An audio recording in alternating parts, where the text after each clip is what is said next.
Bueno, después de una serie de discusiones, entre ellas cuál es el origen del plusvalor, en esta clase vamos a trabajar sobre algunas categorías que Marx desarrolló en relación a las formas que adopta el proceso de trabajo en el marco de las relaciones capitalistas.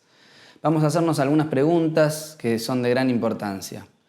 Primero, ¿qué es el plusvalor relativo y qué lo diferencia del plusvalor absoluto? En segundo lugar, ¿qué rol tiene la división del trabajo en las sociedades capitalistas?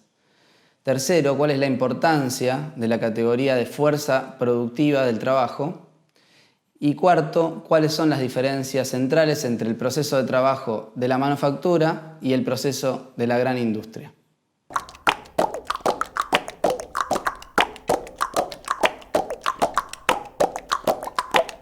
El Capital fue escrito en un momento muy particular de la historia del capitalismo. Luego de una etapa de crisis sistémicas del capitalismo desde la década de 1830 hasta la década de 1870, el capitalismo industrial logra niveles elevados de madurez.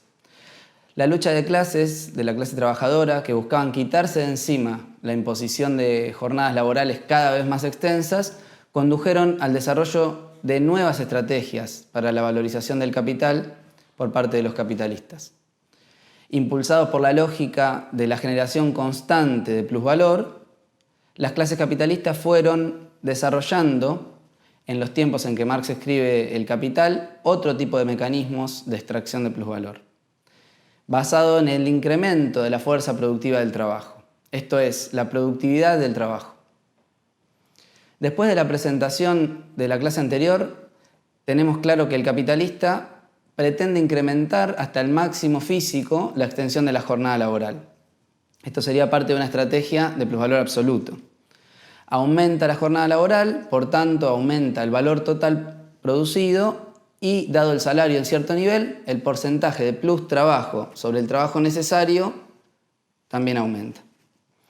Entonces, el plusvalor se incrementa sobre el valor de la fuerza de trabajo. ¿Qué ocurre cuando este mecanismo no puede desarrollarse debido a que la clase trabajadora logró un triunfo a través de su lucha e impuso condiciones a esta dinámica de explotación absoluta? El capitalista tiene un nuevo engaño: el aumento de la productividad del trabajo. Mientras que la extensión de la jornada incrementa el valor total producido, el aumento de la productividad del trabajo reduce el tiempo de trabajo necesario, por lo cual relativamente se incrementa el plus trabajo. A través del gráfico simple de valor que utilizamos en el video anterior, podemos explicar esto. La barra de la izquierda y la barra de la derecha se mantienen iguales en tamaño. Sin embargo, el aumento de productividad hace que el tiempo de trabajo necesario se reduzca, por ejemplo, de 8 a 6 horas en la barra de la derecha respecto a la barra de la izquierda. Esto cambia la proporción de plus trabajo y trabajo necesario y, por lo tanto, cambia la tasa de plusvalor. El plusvalor en relación al valor de la fuerza de trabajo será mayor. Por eso, esta estrategia es de plusvalor relativo. En definitiva, en menos tiempo los trabajadores logran producir la misma magnitud de valor, con la diferencia que la distribución de ese valor se altera a favor del capitalista. Un punto es importante sobre esto. Marx plantea que la economización del trabajo mediante el desarrollo de la fuerza productiva del trabajo de ningún modo tiene por objeto, en la economía capitalista, la reducción de la jornada laboral. Se propone tan solo reducir el tiempo de trabajo para la producción de determinada cantidad de mercancías. La cuestión ahora es, ¿a través de qué mecanismos se presenta este plusvalor relativo?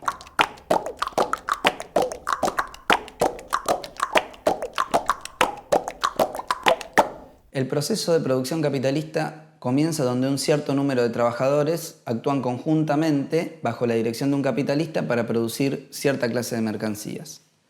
Si pensamos en la manufactura inicial, es decir, en la producción industrial de los primeros años del capitalismo industrial, desde fines del siglo XVIII hasta la década de 1830 aproximadamente, la producción artesanal no difería mucho de la manufactura capitalista.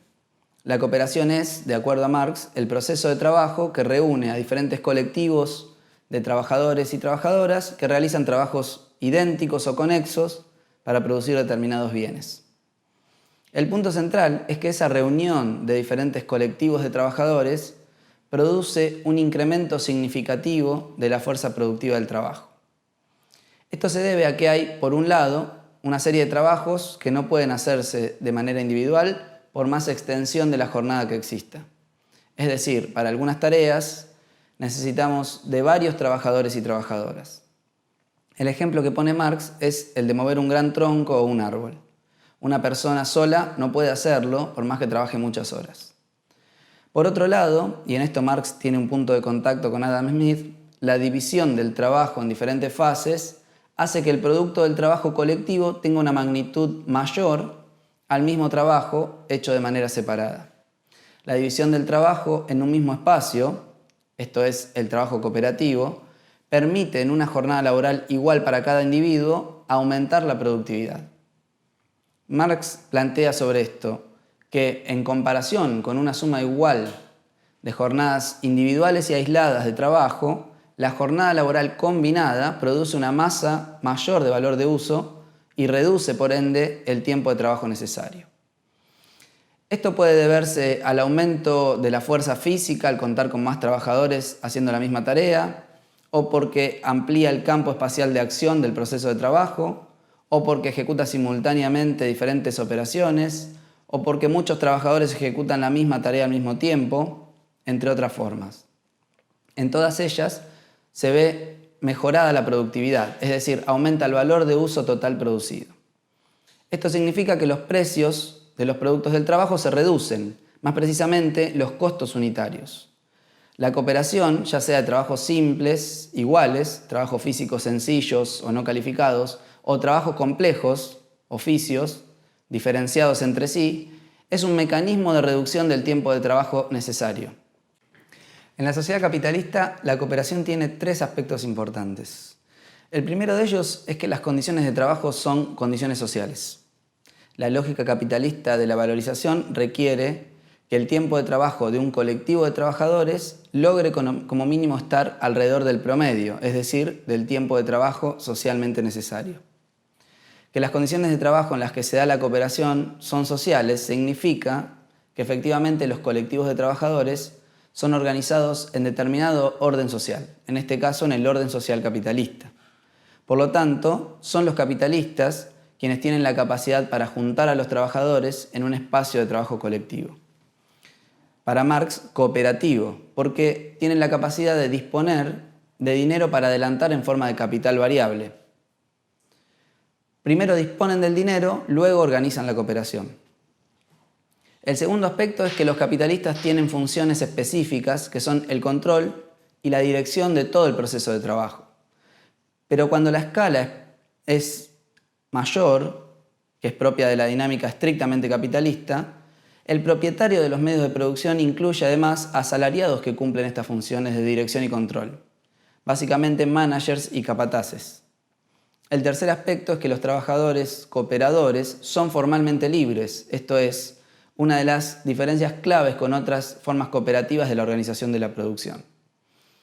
Con cooperativo, Marx se refiere a trabajo conjunto, asociado, socialmente organizado, pero no a un colectivo de trabajadores autoorganizado por fuera de la dinámica del capital.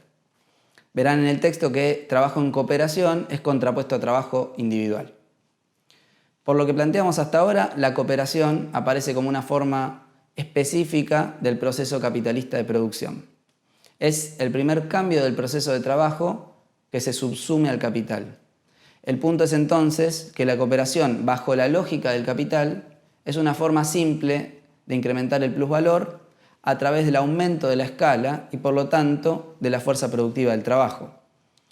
Claro que en este punto también tenemos una dialéctica. Por un lado, el colectivo de trabajadores y trabajadoras que cooperan se subsumen al capital porque la fuerza productiva que desarrolla el obrero colectivo es fuerza productiva del capital.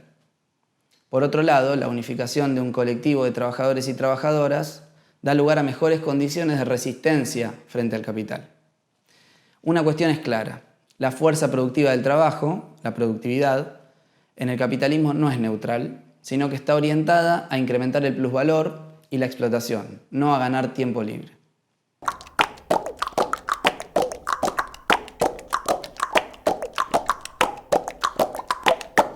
La división del trabajo, que permite incrementar la fuerza productiva del trabajo, tiene su versión clásica en la manufactura. Esto para Marx es una forma que adopta el proceso de cooperación en la sociedad capitalista, en la cual se dan dos procesos. La reunión en un taller bajo mando capitalista de trabajadores artesanales con oficios diferentes y la reunión en el mismo taller de trabajadores que poseen oficios similares. El punto central en la manufactura como mecanismo de incremento de la productividad del trabajo es, a diferencia de la forma simple de la cooperación, que el proceso de producción se divide en tareas simples, repetitivas y parciales. Esta lógica de división del trabajo desprovee al trabajador de sus conocimientos generales sobre el proceso de trabajo y prima el trabajo abstractamente humano. Este tipo de organización de la producción, la manufactura, tiene una característica más que es importante. No utiliza maquinaria de manera generalizada. En la manufactura el capital sigue dependiendo, para poder incrementar la tasa de plusvalor, de la habilidad manual del trabajador, aunque sea una habilidad como obrero detallista. Por esto que dijimos, el salto trascendental en la fuerza productiva del trabajo está en el pasaje de la manufactura a la gran industria. La introducción de la maquinaria es la introducción de un mecanismo de control del proceso productivo externo al trabajador. El principio subjetivo queda suprimido en un proceso objetivo, que está determinado por la maquinaria. Un ejemplo claro de esto lo muestra la genial película de Charles Chaplin, Tiempos modernos. Chaplin trabaja en una cadena de montaje donde la máquina marca el tiempo de trabajo, el tiempo de descanso, el volumen de producción, entre otras cuestiones, dejando al trabajador como completo autómata, un apéndice de la máquina. Cuando Chaplin decide hacer otra cosa que la que debe hacer por la imposición misma de la máquina, destruye toda la cadena productiva y el funcionamiento de toda la fábrica. El punto es que en la gran industria el incremento del plusvalor depende crucialmente de que el ahorro de costos laborales que la maquinaria permite sea mayor al incremento de costos por la compra de la maquinaria en sí. Mientras dividir el trabajo no tiene costo para el capitalista, la incorporación de maquinaria sí la tiene. El proceso conocido como subsunción real del trabajo al capital se da precisamente a través del pasaje de la manufactura a la gran industria. La base de esta posibilidad está en la predominancia del plusvalor relativo por sobre el absoluto. La gran industria se caracteriza por la ampliación de la fuerza productiva del trabajo a través de la incorporación de maquinaria que permite ahorrar fuerza de trabajo. En ese marco, la cantidad de mercancías producidas cuando se incorpora nueva maquinaria aumenta en el mismo tiempo de trabajo. Por lo tanto, el costo unitario, es decir, el costo por cada mercancía, se reduce significativamente.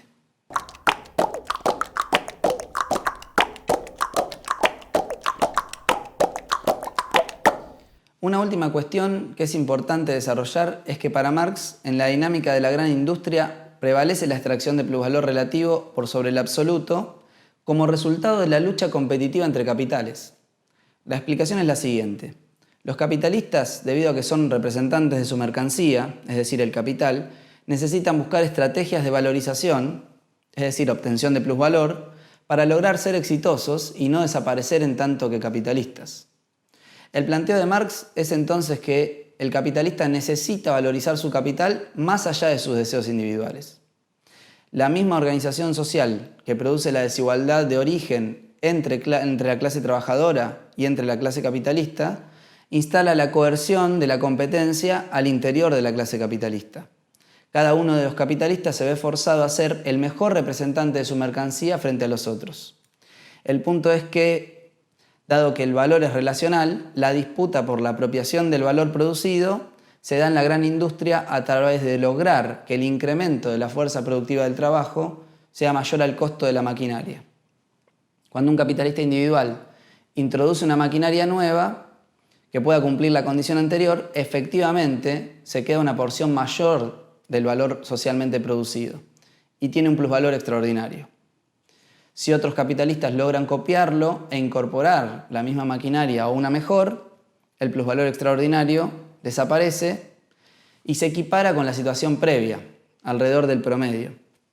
Entonces, es la competencia capitalista la que está detrás del aumento de la maquinaria para lograr obtener una porción creciente del plusvalor. Y una última cuestión es que la dinámica del plusvalor relativo es perfectamente compatible con el aumento del salario de los trabajadores y las trabajadoras. Para que esto se dé, la productividad del trabajo debe aumentar más rápido que los salarios. Si esto ocurre, el plusvalor aumentará relativamente más que el valor de la fuerza de trabajo. Por lo tanto, el capitalista puede estar dispuesto a aumentar los salarios porque su ganancia igualmente aumenta. Esto fue un hecho que ocurrió en el periodo llamado Fordista. El crecimiento del mundo capitalista basaba su estrategia de valorización en el plusvalor relativo. Por tanto, dependía crucialmente de la relación entre aumentos de productividad y aumentos de salarios. En el gráfico que vemos aquí, el estancamiento de la productividad fue el que produjo la crisis de rentabilidad en la década de 1970, que hizo colapsar esta estrategia de valorización. Allí radica entonces uno de los aspectos claves por el cual se da la subsunción real del trabajo al capital. Etapas históricas con altas tasas de explotación mediante estrategias de plusvalor relativo dan lugar a incrementos de salarios sostenidos. Por esto, como veremos en las próximas clases, aunque es positiva la mejora de los salarios para la clase trabajadora, la distribución de ingresos medida por la tasa de plusvalor no necesariamente mejora y, sobre todo, el proceso de trabajo sigue bajo el mando de quienes no trabajan.